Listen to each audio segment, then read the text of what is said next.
Hay un fenómeno que está ocurriendo en México de manera silenciosa, sin titular de periódico, sin conferencia de prensa, sin ningún funcionario que se pare frente a un micrófono a explicarlo con la seriedad que merece, y es el vaciamiento gradual de cientos de pueblos a lo largo y ancho del país donde las casas se quedan con las llaves puestas, con los muebles adentro, con las plantas en el patio que nadie riega, porque el dueño se fue al norte o a la ciudad y no regresó, y sus hijos nacieron en otro lado y no sienten que ese pueblo sea suyo aunque técnicamente la casa lo sea. Hoy vamos a recorrer 10 de esos pueblos, del primero al último, con respeto por la gente que se quedó y con honestidad sobre lo que significa que se hayan ido los que se fueron. Lugar 1. Jerez, Zacatecas. Jerez es uno de los pueblos más hermosos del norte de México, con una arquitectura neoclásica del siglo XIX que sus habitantes construyeron con la prosperidad que llegó del comercio y de la minería regional, con una plaza central de una elegancia que pocas ciudades de su tamaño en el país pueden igualar, con un teatro que fue inaugurado en 1885 y que todavía funciona, y con una tasa de casas vacías que los investigadores del CONAPO estimaron en estudios recientes como una de las más altas del estado, superando en algunos barrios el 40% de las viviendas existentes. La razón de ese vaciamiento tiene nombre y apellido colectivo. La migración hacia Estados Unidos, que en Zacatecas tiene una historia de más de 100 años y que en Jerez en particular produjo una diáspora tan numerosa y tan consolidada en ciudades como Los Ángeles, Chicago y Houston, que hay colonias enteras de esas ciudades americanas donde el porcentaje de familias originarias de Jerez es suficientemente alto como para que los propios jerezanos las llamen por el nombre del barrio de Jerez del que salieron.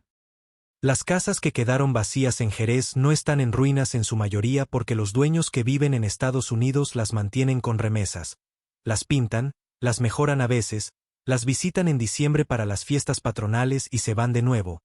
Y esa situación produce un pueblo que tiene la apariencia de la prosperidad pero la textura del vaciamiento, con fachadas bien conservadas que esconden interiores donde nadie duerme 11 meses del año. Lugar 2. Zacualpan de Amilpas, Morelos.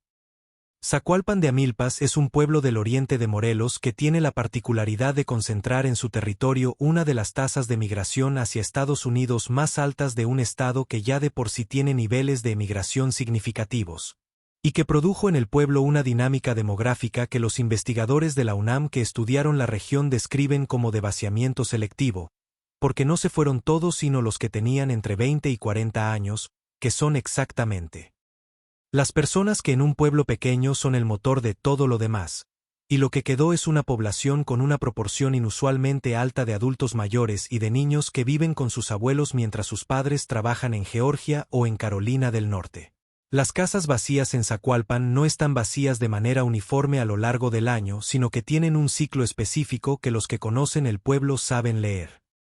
En diciembre se llenan de golpe cuando los migrantes regresan con sus familias americanas que no hablan español, compran cosas, hacen ruido, pintan la fachada de la casa, y en enero vuelven a vaciarse con la misma brusquedad con que se llenaron, dejando al pueblo en ese silencio particular que tiene la ausencia cuando viene después de la presencia y que los viejos que se quedaron llevan décadas aprendiendo a habitar. Lugar 3. Aquila, Michoacán.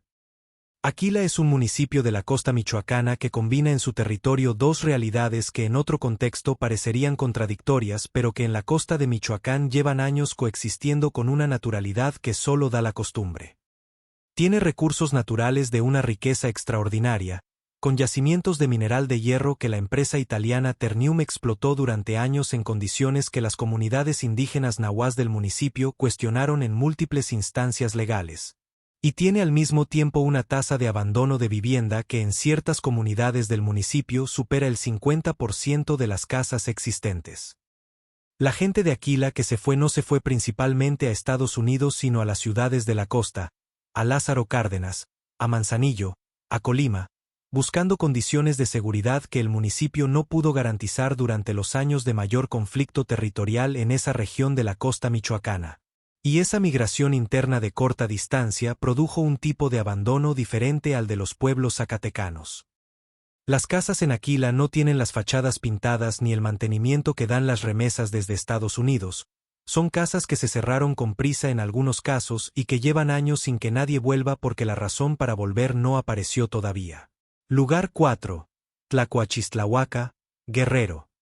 Tlacoachistlahuaca está en la región mixteca de Guerrero, en una zona serrana que la geografía aisló del resto del estado de una manera que durante siglos fue una forma de protección y que en las últimas décadas se convirtió en uno de los factores que más contribuyeron a su vaciamiento. Porque el aislamiento que antes guardaba a las comunidades hoy las deja fuera del acceso a servicios, a oportunidades económicas y a la conectividad que las generaciones jóvenes consideran indispensable para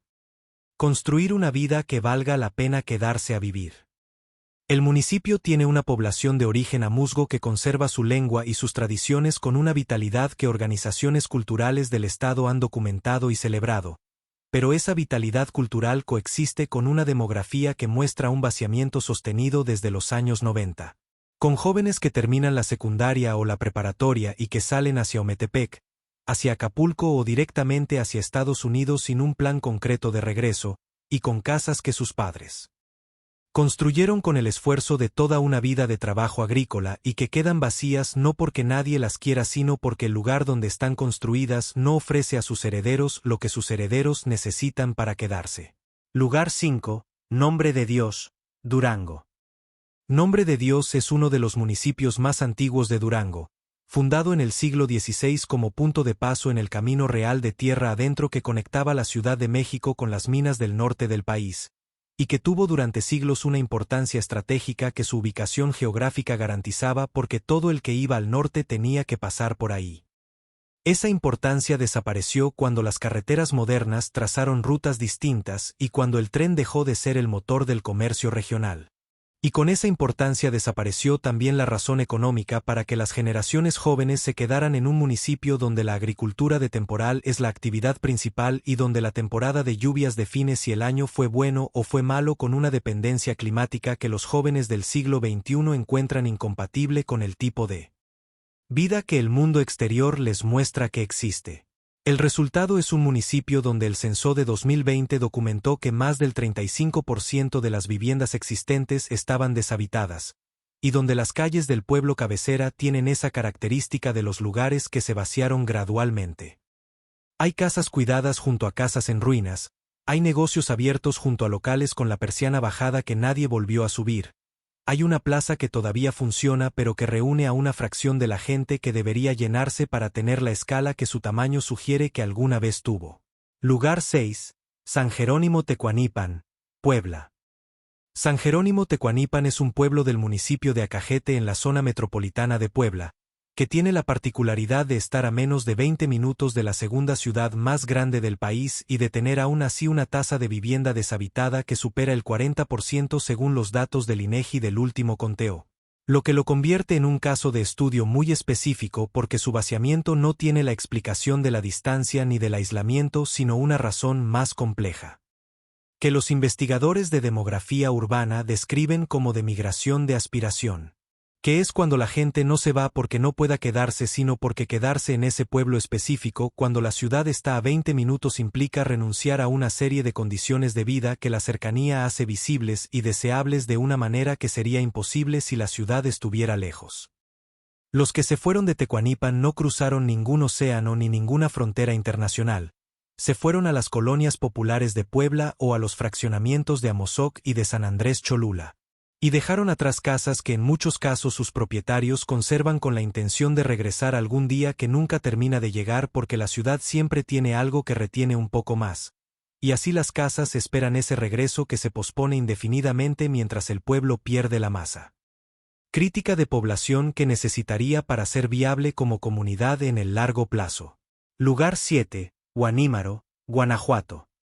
Guanímaro es un municipio del sur de Guanajuato que los estudios de migración internacional del Colegio de México identificaron hace años como uno de los de mayor intensidad migratoria del país en términos relativos a su población total. Lo que en términos prácticos significa que la proporción de familias en ese municipio que tienen al menos un miembro viviendo en Estados Unidos es tan alta que resulta más fácil contar las familias que no tienen a nadie afuera que las que sí lo tienen. Esa intensidad migratoria produjo en Huanímaro una economía de remesas que transformó el paisaje físico del pueblo de una manera que llama la atención de cualquiera que llega sin conocer la historia. Hay casas de 2 y 3 pisos con acabados de materiales que no corresponden al nivel económico de ninguna actividad productiva local visible, construidas con el dinero que llegó desde Illinois o desde Texas en transferencias mensuales que los bancos y las casas de cambio del municipio procesan con una regularidad que es el único indicador económico que creció de manera sostenida mientras todos los demás se estancaban.